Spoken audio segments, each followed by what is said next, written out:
दोस्तों, साइंस की दुनिया ने दो तरह के महाविनाशकारी बम बनाए हैं। एक है न्यूक्लियर फिशन बम और दूसरा है न्यूक्लियर फ्यूजन बम।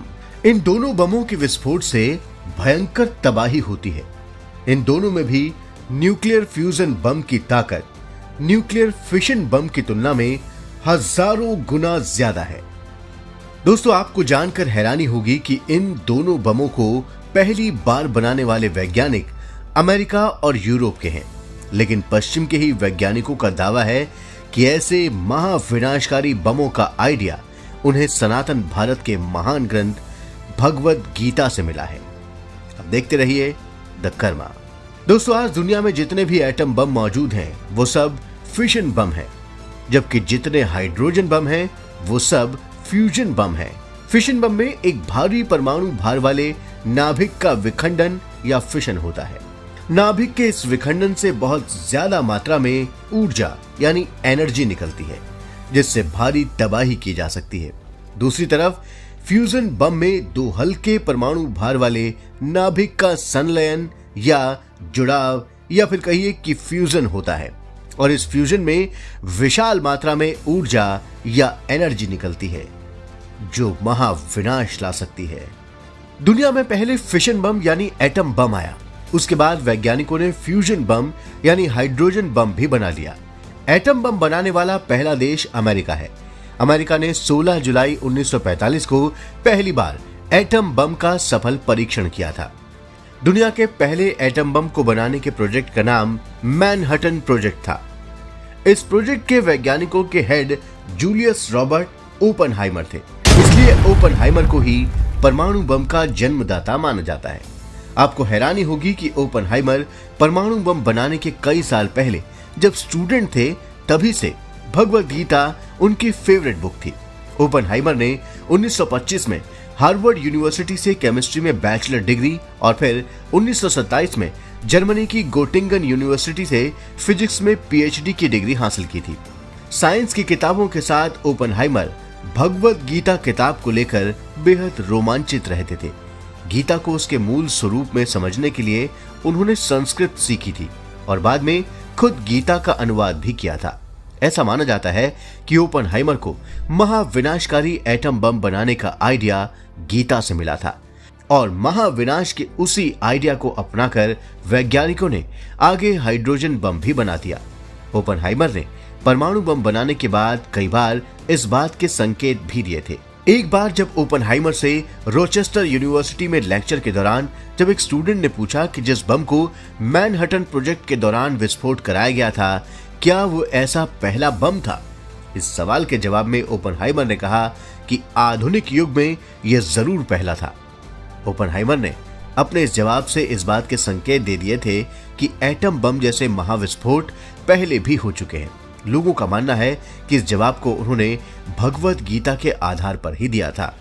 ओपेनहाइमर को गीता पर इतना विश्वास था कि अपने दोस्तों को भी गीता पढ़ने की वो सलाह दिया करते थे और खुद गीता की एक प्रति अपने पास रखते थे। अमेरिकी राष्ट्रपति फ्रैंकलिन रूजवेल्ट के दाह संस्कार के दौरान भी उन्होंने गीता के 17वें अध्याय के 3रे श्लोक को पढ़ा था, जिसमें लिखा है कि सभी मनुष्यों की श्रद्धा उनके अंतःकरण के अनुरूप होती है, इसलिए जिसकी जिसमें निष्ठा है वही उसका स्वरूप है। ओपेनहाइमर का मानना था कि 19वीं शताब्दी में अगर कुछ ऐसा है जो पश्चिमी देश भारत से सीख सकते हैं तो वो है भगवत गीता का ज्ञान। दोस्तों, 16 जुलाई को जब दुनिया के पहले एटम बम का परीक्षण होने वाला था तब ओपेनहाइमर काफी तनाव में थे, लेकिन विस्फोट होते ही ओपेनहाइमर के चेहरे पर मुस्कान आ गई। जब भीषण परमाणु विस्फोट हुआ और उस विस्फोट के भयानक रूप से चमकते प्रकाश ने आसमान को ढक लिया, तब कहा जाता है कि ओपेनहाइमर के मुंह से गीता के 11वें अध्याय का 12वां श्लोक निकल पड़ा और ये श्लोक है, दिवि सूर्य सहस्त्रस्य भवेद युगपद उत्थिता यदि भः सदृशी सस्यात् भासस्तस्य महात्मनः। इस श्लोक का अर्थ है, जब आसमान में एक साथ हजारों सूर्यों की चमक फूट पड़े तब ये चमक उस शक्तिशाली सूर्य की शोभा होगी। भगवत गीता में इस श्लोक का जिक्र तब हुआ है जब भगवान कृष्ण अर्जुन को अपना विराट दिव्य स्वरूप दिखाते हैं। भगवान कृष्ण के इस रूप को देखकर अर्जुन भयभीत हो जाते हैं और कृष्ण से पूछते हैं, बताइए आप कौन हैं? तब भगवान कृष्ण कहते हैं, कालोस्मि लोक क्षय कृत प्रवृद्धो, अर्थात मैं मृत्यु हूं, संपूर्ण संसार का नाश करने वाला हूं। ओपनहाइमर ने अपनी मृत्यु से 2 साल पहले 1965 में एक टीवी इंटरव्यू में कहा था कि हम जानते हैं कि विस्फोट के बाद दुनिया पहले जैसी नहीं रहेगी। कुछ लोग हंसे, कुछ लोग रोए, अधिकतर लोग चुप थे। उस वक्त मुझे हिंदू धर्म ग्रंथ भगवद गीता की पंक्ति याद आ गई, जिसमें विष्णु के अवतार भगवान कृष्ण राजकुमार अर्जुन को समझाने की कोशिश कर रहे हैं कि उन्हें अपना कर्तव्य निभाना चाहिए, और अर्जुन को प्रभावित करने के लिए उन्होंने अपना विराट रूप धारण किया और कहा, अब मैं मृत्यु हूं, संसार का विनाशक बन गया हूं। दोस्तों, जब मैक्सिको के दूर दराज इलाके अलामोगोर्डो में दुनिया के पहले एटम बम का परीक्षण हुआ था, तब सब कुछ धुंधला हो गया था। 21 किलोटन टीएनटी की ताकत वाले विस्फोट के झटके 160 किलोमीटर दूर तक महसूस किए गए थे।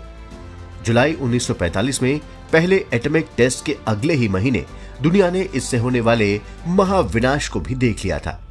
दूसरे विश्व युद्ध के दौरान जब जापान ने घुटने टेकने से इनकार कर दिया, तब अमेरिका ने हिरोशिमा और नागासाकी पर एटम बम गिरा दिया। 6 अगस्त 1945 को हिरोशिमा और 9 अगस्त 1945 को नागासाकी पर एटम बम गिराया गया। बताया जाता है कि जब बम गिरा तो जमीन की सतह का तापमान 4000 डिग्री सेल्सियस तक पहुंच गया। इस हमले से दोनों शहरों में लाखों लोग मारे गए। जो बचे उनकी हालत मौत से भी बदतर दिखी। वो ओपनहाइमर जो एटम बम के सफल परीक्षण से बहुत खुश थे, वही 1 महीने बाद 2 लाख से अधिक लोगों के मारे जाने के बाद काफी दुखी थे। कहा जाता है कि इस हमले के बाद जब ओपनहाइमर अमेरिकी राष्ट्रपति ट्रूमैन से मिले तो उन्होंने ट्रूमैन की तरफ रुमाल बढ़ाते हुए कहा था, हाथ पोंछ लीजिए, हमारे हाथ खून से रंगे हैं। ओपनहाइमर की इस बात से राष्ट्रपति ट्रूमैन नाराज हो गए थे। इसके बाद अमेरिकी सरकार से उन्हें मरते दम तक काफी तंग किया गया। कहा जाता है कि इसी वक्त भारत के प्रधानमंत्री जवाहरलाल नेहरू ने उन्हें भारत की नागरिकता देने की पेशकश की थी। कहा जाता है कि जापान में एटम बम गिराए जाने के बाद ओपनहाइमर लोगों से बहुत कम मिलते थे। 15 फरवरी 1967 को ओपनहाइमर कोमा में चले गए और 3 दिन बाद उन्होंने दुनिया को अलविदा कह दिया।